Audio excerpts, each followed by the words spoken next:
여러분, 요즘 중소기업들이 얼마나 어려운지는 아마 대부분 알고 계실 겁니다. 그런데 생각했던 것보다가 지금 더 어렵다는 게 요즘 중소기업계 이야기입니다. 뭐 업종을 불문하고요. 모두가 다 주문을 받고 있지 못하다고 하니까 그에 따른 줄도산 이야기도 여기저기서 나오고 있는 상태입니다. 뭐 주조든 금형이든 소성 가공이든 용접이든 표면 처리든 열 처리든 뭐 상관없습니다. 거기다가 내수업종도 상황이 비슷합니다. 공구업이나 니트업이나 섬유 직물이나 뭐 어느 분야나 할 것 없이 지금 신음소리는 비슷해지고 있는 것 아닌가 이렇게 지금 예측을 하고 있습니다. 매일경제가 중소기업 중앙회에 보면 업종별 협동조합이 있거든요. 거기 이사장들하고 통화를 해서 조사한 내용을 보면요. 진짜 심각하다 하는 이야기를 그대로 드러낼 수가 있는 것 같습니다. 소부장이라고 하는 소재, 장비, 부품 부분의 모든 부분과 소비재 산업 전반에 걸쳐서요. 매출액이 많이 떨어진 곳은 50%, 그러니까 반토막 났다는 이야기죠. 특히 내수 기업들이 좀 반토막 난 곳이 많은 것 같아요. 특히 그중에서도 소비재가 말입니다. 그리고 적게 떨어진 곳은 30% 매출이 감소하는 그런 현상을 지금 빚어내고 있습니다. 이러다 보니까요. 매출이 점점 떨어지면 은행에 갚을 수 있는 돈이 벌리지 않는다는 이야기거든요. 은행에 갚을 수 있는 돈이 없어진다는 것은 결국은 점점 파산 위기로 간다는 이야기입니다. 파산 위기로 간다는 이야기가 결국 쌓이면 줄도산에 가깝다. 그런 이야기입니다. 지금 3월까지는 어떻게 버틸 수 있겠다 이런 이야기를 대부분들 하고 있어요. 그러나 과연 3월이 넘었을 때 버틸 수가 있겠느냐 하는 게 중론입니다. 섬유업체 같은 경우는요. 내수잖아요. 주로. 물론 수출도 많이 합니다. 여기는. 2월에서 5월까지가 성수기입니다.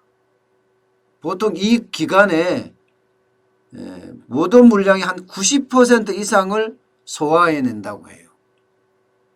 그런데 지금 2월에서 9월까지 사이 2월에서 5월까지 사이가 이게 심상치가 않아요. 2월부터 심상치 않다가 3월 그렇죠.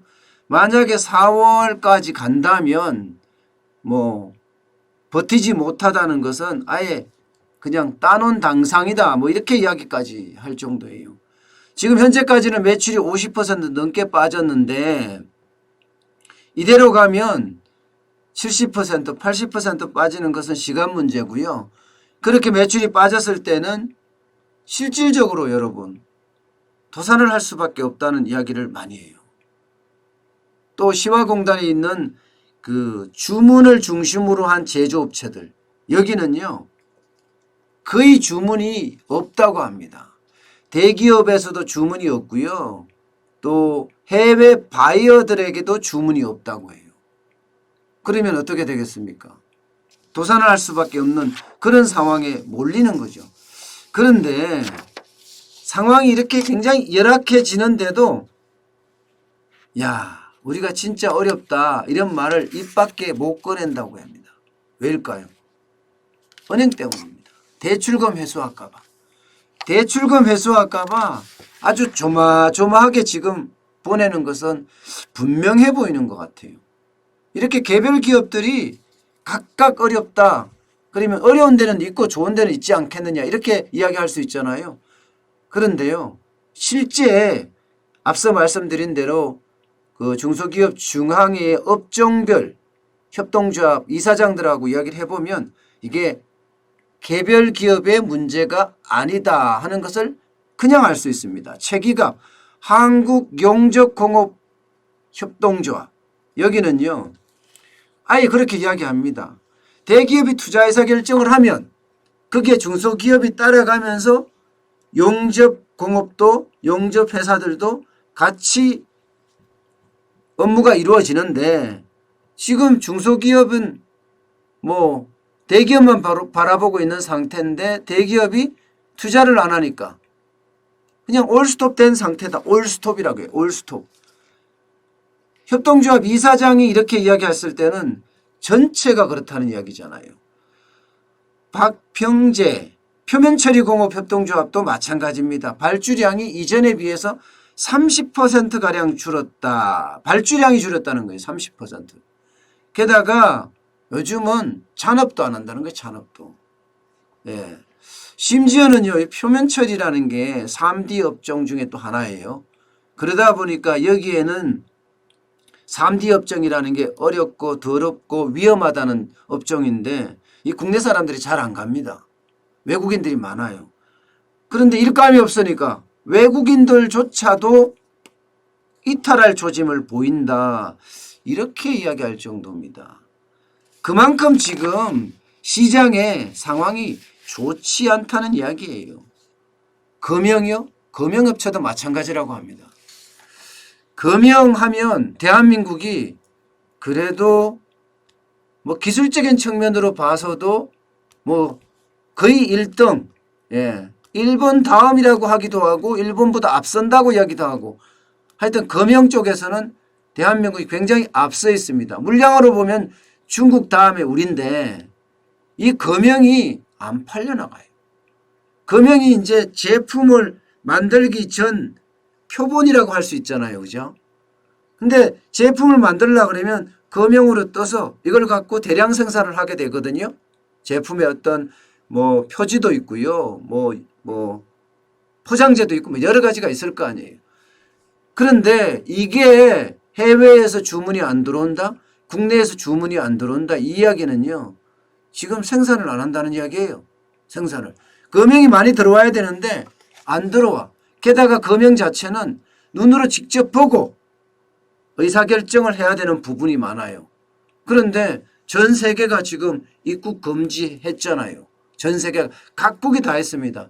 대한민국을 입국 금지한 나라는 136개국이나 되지만 뭐 각 나라들도 지금 뭐 유럽조차도요. 유럽연합 이러면 1967년인가? 그때 유럽 공동체가 만들어졌잖아요. 그때 이후로 유럽 각국이 이탈리아도 맞고 스페인도 맞고 프랑스도 맞고 유럽연합 각국들이 회원국들이 각각 또 맞는 그런 초유의 사태도 일어나고 있을 정도니까 뭐 어느 누가 나와서 뭐 도면을 보고 금형을 보고 이렇게 의사결정할 수가 없다. 그러니 매출은 어떻게 되겠습니까? 그만큼 뚝뚝 떨어진다. 지금 이렇게 이야기할 정도입니다. 일본 수출길은 완전히 막혔고요. 예, 이가락 흑마늘이라고 어저께 제가 방송을 해드린 지금 뭐 매출이 50%, 40%, 50% 떨어졌다는 그 회사 말입니다. 제가 중소기업을 살립시다 하면서 어저께 방송을 했었는데 그 회사와 마찬가지로 지금 일본에 수출하는 기업들은요. 수출길이 완전히 막혔습니다. 네, 수출길이. 그러니까 수출 자체가 뭐 쉽지 않다. 아니 쉽지 않다가 아니라 안 된다.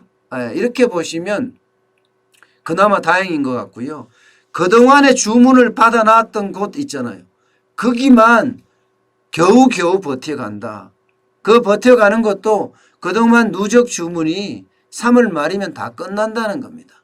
그러면 4월부터는 쉽게 말하면 손가락 빨아야 된다는 이야기인데 손가락 빨고 할 수가 없으니까 결국 직원들 줄이는 수밖에 없습니다. 휴직을 시키는 방법이요. 아니면 휴업을 하는 방법. 초강수는 휴업이에요. 회사의 문을 닫는 거죠. 그렇게까지 지금 수출 기업들이 어려워지고 있다고 하고요. 내수도 비슷합니다. 내수도 최형규 대한니터협동조합 연합회 여기도 마찬가지입니다. 여기도 아예 공사 현장이 셧다운되고 생산 현장이 멈추고 결혼식이나 돌잔치를 안 함으로 해서 장갑에 대한 수요가 없다는 거예요. 장갑에 대한 수요. 예. 옛날 같으면 2월, 3월, 4월, 5월 여기에 장갑에 대한 수요가 굉장히 많다고 하거든요. 아주 단적으로 말씀을 드리는 거예요. 단적으로. 여기도 뭐 장갑에 대한 수요가 없을 정도고 행사가 그만큼 없어졌다는 거예요. 행사가. 그러니까 니트협회 같은 어떤 내수 기업들도 어려워지고 있고 식자재도 마찬가지입니다. 이게 자영업자가 거의 뭐 폭망 수준이 지금 됐잖아요. 아마 자영업자들도 3월 넘어서 4월까지 버티는 자영업자가 쉽지 않을 겁니다. 저는 이게 굉장히 우려스럽거든요. 자영업자들 말입니다. 여기에다가 고령자도 저는 마찬가지라고 생각해요. 고령자들도 지금 일자리가 없어요. 일자리가. 용돈 벌 일자리가 아니라 뭐 4대 보험도 내야 되고 세금도 내야 되고 예, 생활도 해야 되는데 아예 일자리가 없습니다. 그러니 고령자도 좀 만만치가 않은 데다가 지역경제는 뭐 지금 거의 파산 수준이라고 이야기할 정도예요. 그러니까 경제의 가장 약한 고리가 자영업자, 고령자, 지역경제 여기가 다 어렵다고 해요. 그러니 뭐 식자재 제조업체 뭐 이런 데는 잘 되겠습니까? 어디? 잘 될 수가 없습니다. 잘 될 수가. 공장 자동화 설비 회사 이게 이제 공장에 많이 들어가는데 요즘 중소기업이 셧다운하니까 대기업이 셧다운하니까 대기업은 다 셧다운한 건 아니죠. 그죠? 지금은 뭐 어느 정도 부품 공급을 받으니까 대기업은 좀 괜찮다고 하지만 중소기업은 진짜 심각하거든요. 부품 공급을 제대로 못 받기 때문에. 특히 공장 자동화하는 쪽은요. 이 공장 자동화에 대한 부품들이 많아요. 중국에서 수입하거나 대만에 수입하는 게 많은데 여기가 여의치 않습니다. 여의치 않습니다. 그러니까 굉장히 어렵다 하는 이야기가 많이 나오고요. 특히 말입니다. 대구 경북 지역의 중소기업들은요. 다른 어떤 지역보다 상황이 더 심각하다고 합니다. 뭐 확진자가 하나만 나오면 공장을 셧다운해야 되니까 거기에 대한 두려움도 굉장히 크다고 합니다. 재앙이 따로 없다고 이야기해요.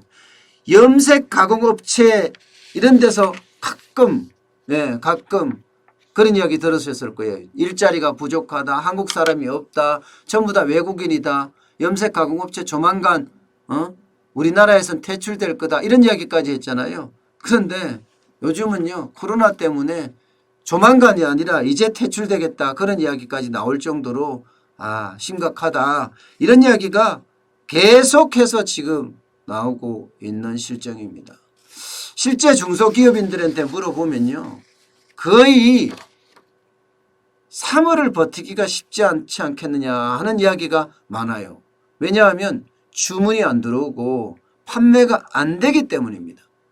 대부분의 그 중소기업 업종에서 매출 감소는 그냥 기본적이고요. 금형이나 용접은 50% 넘었다 그러고요. 표면 처리나 주물이나 뭐 금속 공업이나 주문이 아예 제로. 예, 기계 공업, 동공업, 공구 공업 뭐 여기도 마찬가지. 니트, 침장 공업 여기도 마찬가지고요. 패션 칼라, 예, 섬유 직물업 여기도 마찬가지. 그러니까 수출이든 내수든 중소기업이 지금 굉장한 어려움. 이대로 가면 3월을 못 버티고 4월부터는 하나씩 넘어지기 시작한다. 이런 이야기가 중소기업인들에게 나오고 있습니다. 그러면 어떻게 해야 될까요? 방법이 있어야 될까요? 아니에요. 대안은 있습니다. 제가 봐서는요. 물론 꽉 막혀 있습니다. 전 세계도 막혀 있고 국내도 막혀 있고 다 막혀 있지만 대안은 분명히 있습니다. 버티기 하는 것도 한계가 있다는 이야기인데요. 버티기 말고도 대안이 있다는 거예요. 그러면 정책을 좀 촘촘히 짤 필요가 있습니다. 기본적으로 지금 정부에서 발표하는 정책들 보면 탁상공론이에요. 탁상공론. 현실하고 그죠?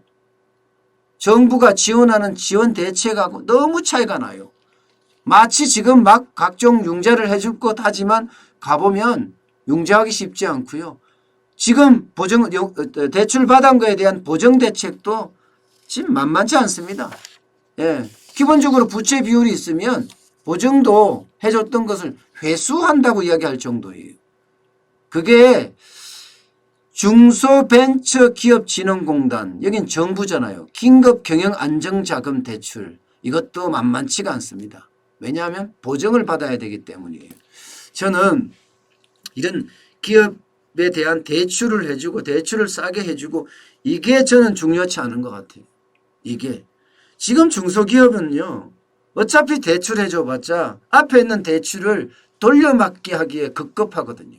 그러니까 대출 받아서 대출을 갚는 시기 요즘 중소기업의 현황입니다. 그러면 여기를 살릴 수 있는 방법 제가 봐서는 한 가지예요. 조기 발주해 주는 거예요. 조기 발주. 조기 발주해서 지금 어렵죠. 대기업도 어렵고 정부도 뭐 만만치 않고 특히 말입니다. 조기 발주를 할 때 선급금을 미리 주는 겁니다. 요즘 보면 삼성도 그렇고 현대차도 그렇고 이마트도 그렇죠. 신세계그룹도 그렇고 조기 발주를 하고 있잖아요. 이게 중소기업을 살릴 수 있는 아주 핵심적인 수단일 수가 있습니다. 그나마 대기업이 여유가 있기 때문입니다. 대기업까지 여유가 없으면 쉽지가 않거든요. 그런데 대기업은요. 물론 다 그렇지는 않지만 뭐 적어도 뭐 10대 그룹이 갖고 있는 현금 보유력을 보면 700조에서 800조 정도 갖고 있다고 하니까 일단 대기업이 선급금을 먼저 주는 방법, 먼저 선급금을 줘서 생산을 할 수 있게끔 또 공장을 운영할 수 있게끔 인건비를 줄 수 있게끔 이렇게 방법을 만들어 주는 것도 첫 번째 방법이라고 생각을 해요. 그 다음에 두 번째는요. 두 번째를 왜 제가 정부가 조달하는 사업을 좀 빨리 하라 이걸 두 번째로 넣었는데 왜 두 번째로 넣었나 하면 말뿐이에요. 대기업은 실제로 나서서 뭐 1조씩 뭐 이렇게 지원을 하겠다. 뭐 8천원씩 이렇게 지원하겠다 하면서 실제 사주고 선급금을 주거든요.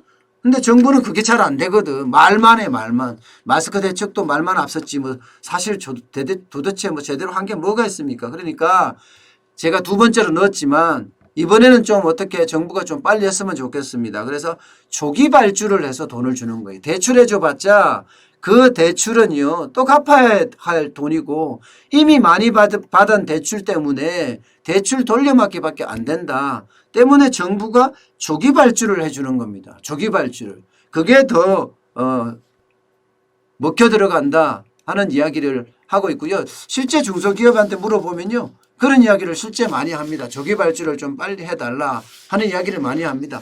기왕 연말까지 계획을 잡아놓은 계획이라면 조기 발주를 해서 지금 간당간당하는 중소기업을 살리고 그리고 중소기업이 활력을 가질 수 있게끔 만드는 것도 또 방법이라고 생각해요. 또한 긴급경영안정자금 지금 대출보다는요. 지금 대출을 해줘야 될 때는 급하게 좀 빨리 해주는 방법도 정부가 해야 될 일 아닌가 싶고요. 그리고요. 세 번째는요. 그래도 중소기업 중에서는 못 받는 데가 있을 겁니다. 그러면 고용유지지원금 있잖아요. 이거를 좀 빨리 대체를 해주고 지금이 뭐 66%에서 75% 정도로 올렸잖아요. 고용유지지원금이라는 게 회사가 휴업을 하더라도 근로자에게 돈을 주는 거예요. 그러면 75%를 정부가 보조해주는 그런 지원금인데요. 물론 요즘 중소기업은 그 25%도 감당 못해서 할 수가 없다. 뭐 힘들다 이렇게 하는 기업들도 벌써 늘어나고 있긴 하지만 어쨌든 고용유지지원금을 조금 빨리 땡겨주는 방법도 저는 하나의 방법 중에 하나라고 생각을 합니다. 게다가 말입니다. 지금 잘 나가는 쪽 있잖아요. 아무리 어려워도 빚을 보는 곳은 있거든요. 실제로 마스크 업체라든가 세정제 업체라든가 뭐 방역 물품을 생산하는 업체들 다 좋거든요. 전 세계적으로 지금 팬데믹이 되고 있으니까 아마 이런 분야에 대해서도 정부가 적극적인 지원을 하게 되면 좀 더 중소기업의 도산을 줄이지 않을까. 그러면서 나름대로 중소기업의 어떤 경쟁력까지도 이 기회에 길러지 않을까. 뭐 그런 이야기가 나올 정도니까요. 한 번쯤 고민해 보는 것도 굉장히 좋은 방법이 아닐까 저는 그렇게 생각합니다. 예.